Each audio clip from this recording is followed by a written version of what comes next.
All right. Good afternoon, everyone. Thanks for coming here on such a lovely Friday, even though it was raining in the morning. So we really appreciate that everyone here can join on our presentation. What we're about to tell you, and our main topic is topology and topological data analysis. As you can see, it is a very tricky, but nonetheless very fascinating and very interesting topic. So I'll give the word to my friend who is going to start the presentation. Okay, so we'll start with a historical puzzle. So 200 years ago in the city of Königsberg in eastern Prussia, there was a very popular mathematical problem. How to ride a horse and continuously cross all these bridges without stopping and crossing none of them more than one time. So this is one of the examples of the routes. However, as you can see, one of the bridges got crossed more than one time. So that's apparently not a solution. So my question to you, do you see any solution to this problem? You can probably take like a couple of seconds to... Sorry, I got distracted. You can only use a bridge once? Yes, you go continuously like this. Oh, I see solution. Yes. Which one? Can you do it? So you can start whenever you want, Yes. right? So starting going like this. Oh my God, no, I guess time. Yes. In my head, it was working. Yes, so it is obvious that you got stuck because the solution simply does not exist. And that was proven by no other than Euler. And what he did was magnificent.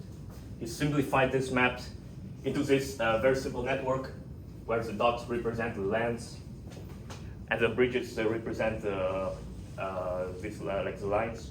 And with this figure, it can be very simply mathematically proven that the solution simply does not exist. And that, ladies and gentlemen, that is the beginning of topology. And Euler is one of the inventors of topology. And that is the topic of our discussion today. So what is actually a topology? Topology is a very distinctive mathematical field for studying the objects under continuous deformation, like bending, like stretching, like squeezing. And it's a very important note here that it should be under continuous deformation. So if I cut an object or break object or I glue the object together, then that is not a continuous deformation.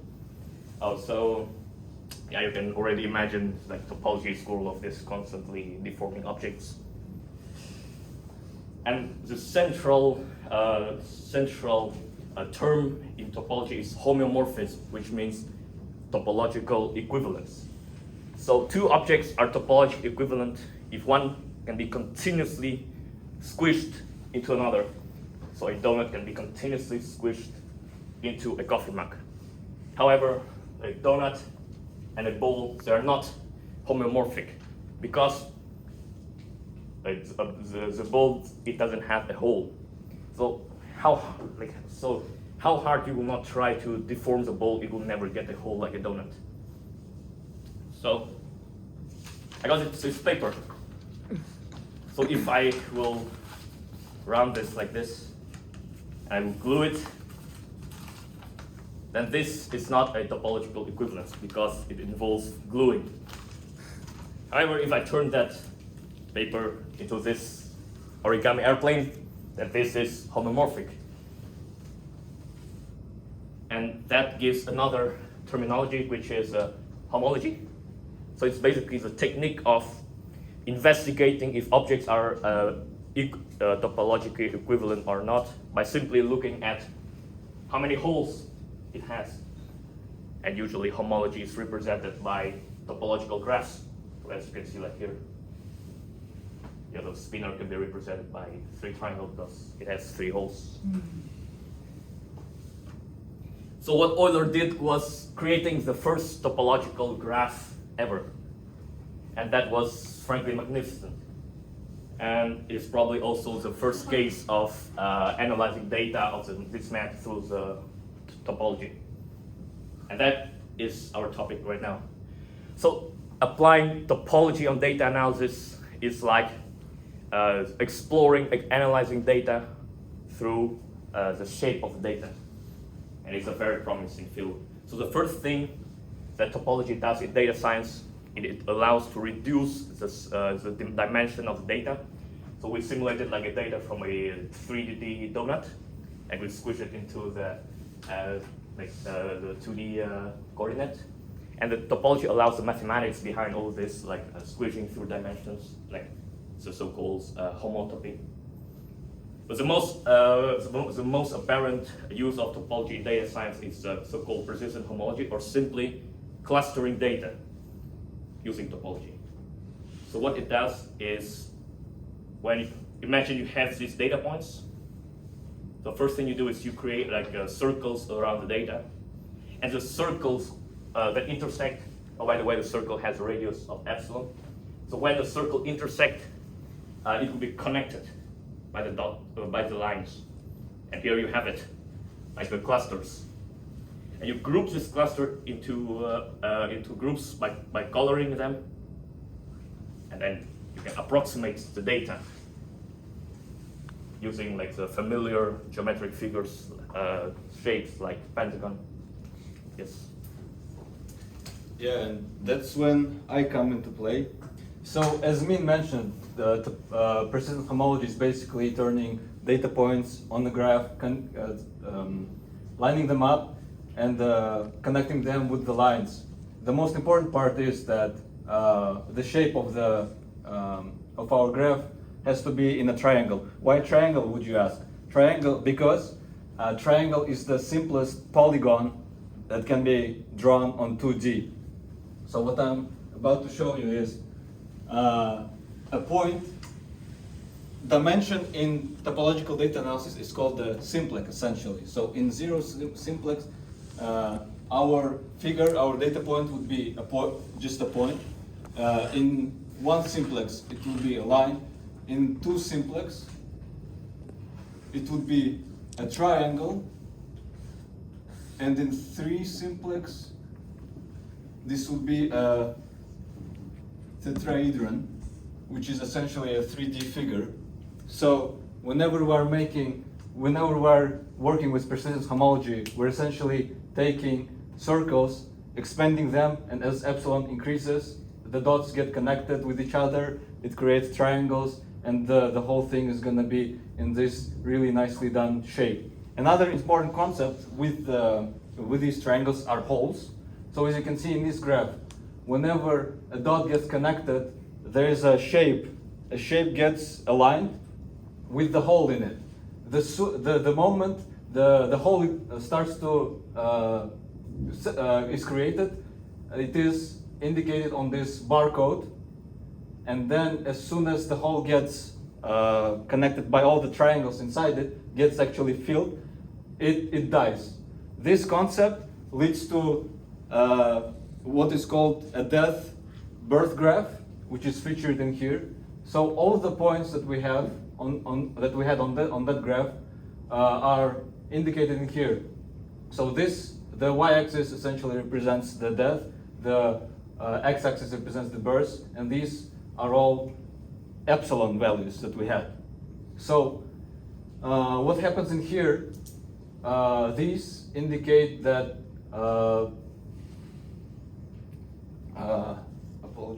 these indicate the moment a hole is born and then a hole dies. So in this axis, the closer the point is to the y-axis, the more noise it creates. So the noise is essentially the holes that leave the least on the graph, and the ones that are further from the diagonal are the ones that persist the most, that leave the most, which is why it leads to this. That's why the name persistence homology and persistent diagram.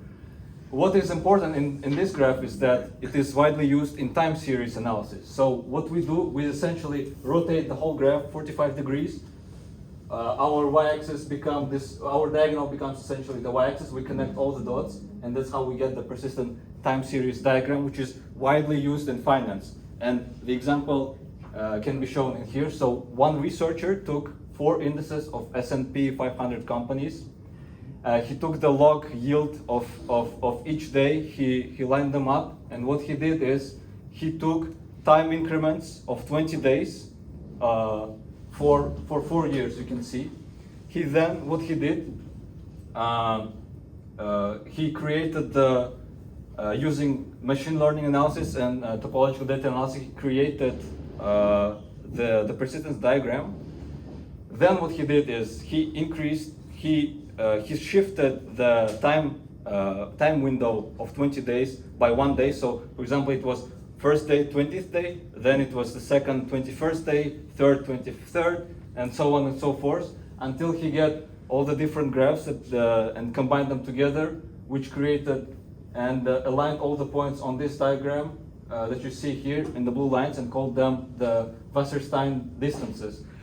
What was the most important discovery that he made, this researcher, is that you can see here in the early month of 2020, the Wasserstein distances increased dramatically, which correspond to the indices of S&P 500 companies plummeting down. What discovery is that? Did Wasserstein distances and topological data analysis actually predict the crash of the market of 2020 when COVID hit everyone in the world? Could be, but unfortunately, because it was the one-time research, more hypothesis testing should be involved in this. And but who knows? Maybe in the future analysis, future predictions, these topological data analysis of time series can be used in a much broader way. Another example that where TDA, topological data analysis, is used is medicine. See, medicine is the field of human biology that involves lots of stuff, lots of data, patient numbers, names, age, blood type, everything from diseases to treatments. And the field of topology is very useful in that regard in medicine because of how much data there is available. So you can see in here, every analysis that is used in medicine right now uses the same thing that we discussed in the earlier slide. So we essentially have the data, we create a persistence diagram, we rotate this. Then, because it is medicine, they tweak things around, they tweak the analysis. What they do is they create a heat map of all the points that we had on this graph. So the most persistent ones, the ones that live, if you remember our holes that live the most, they are the brightest on the graph. Then what they do is they discretize the heat map, so they create n by n squares of the map and turn them into vectors. Vectors is the average color of the n by n square that we have. Then they feed these vectors into machine learning algorithms that compare the data that was available, that we get from our data set. For example, patients that have breast cancer, they compare it with the actual results and actual laboratory experiments that they had and the results from them. They compare this data to that. That's how they get. That's how they were able actually to 100% give accurate prediction and treatment to breast cancer patients in the US.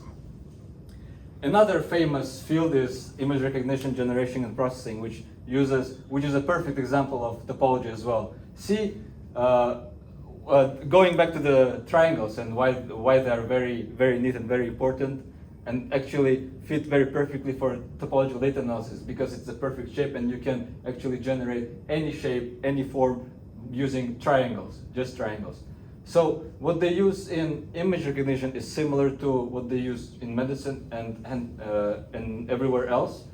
Again, a graph is given, turn 45 degrees, create a heat map, digitize it, create the n by n circles, and feed it into a machine learning algorithm.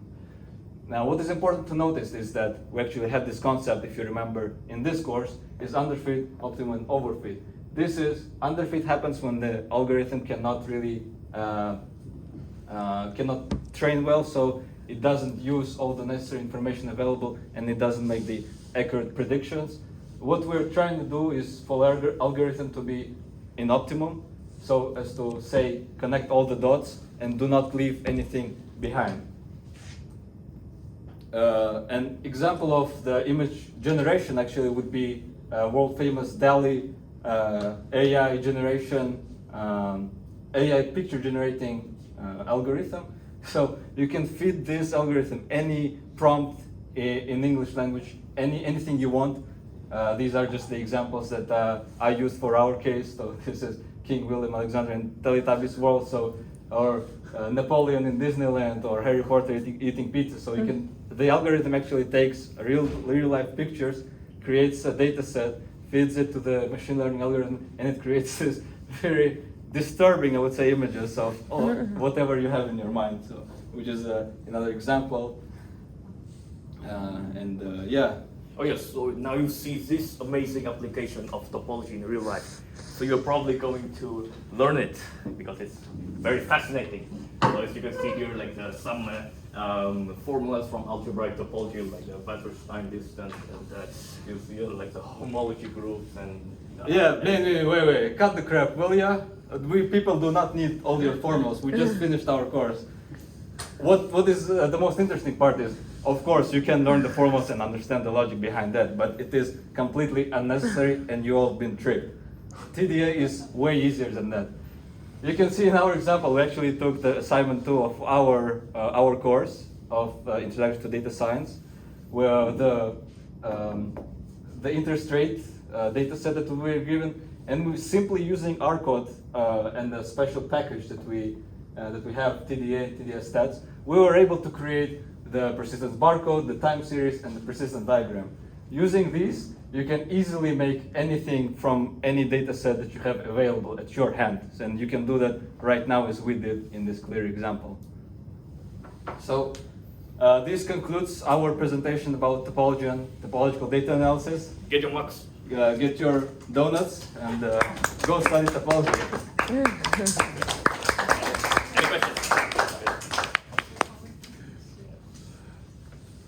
Yeah, feel free to ask any question. I know this is very hard to comprehend in 12-minute presentation, but or you want a donut, I don't know. You can ask. Yes. I'll take a donut. Okay. Yes, please. After the break. Yeah. Yes, please. Well done. I just have one question for. Yes. Can you go back to the slide about medicine? Yep.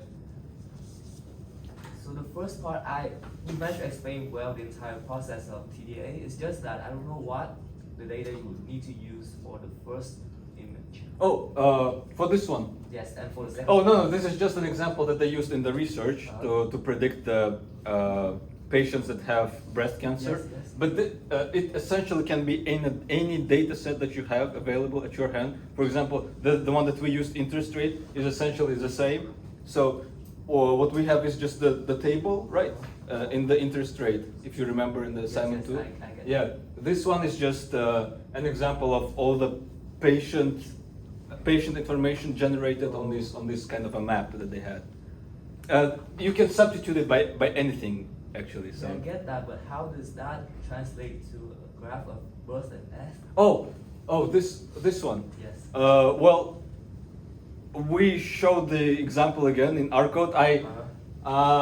What they did in that research, if I'm being honest, I didn't really comprehend that much, and I didn't really understand because they use very high language, I would say, very scientific, and actually but what I understood from it, I simplified and I sort of tried to deliver it to you. So they essentially everyone in the world right now does the same thing.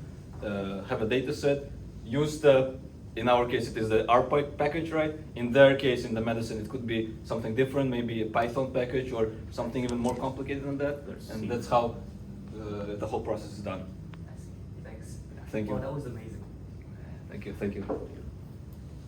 Anything else? Anything maybe not related to topology? I don't know. One more note to you to these answers is like actually any data can be transformed to can be analyzed through TDA because as I showed before, it's like simply like the circles in approximation around the data points. So any data that has measures can be do the same thing. They'll just expand the circles like this, and it's a measure of epsilons where like there's the data points that connected which are not triangles like this, that the whole, and that will record it in the bird, and that's diagram. So, yeah.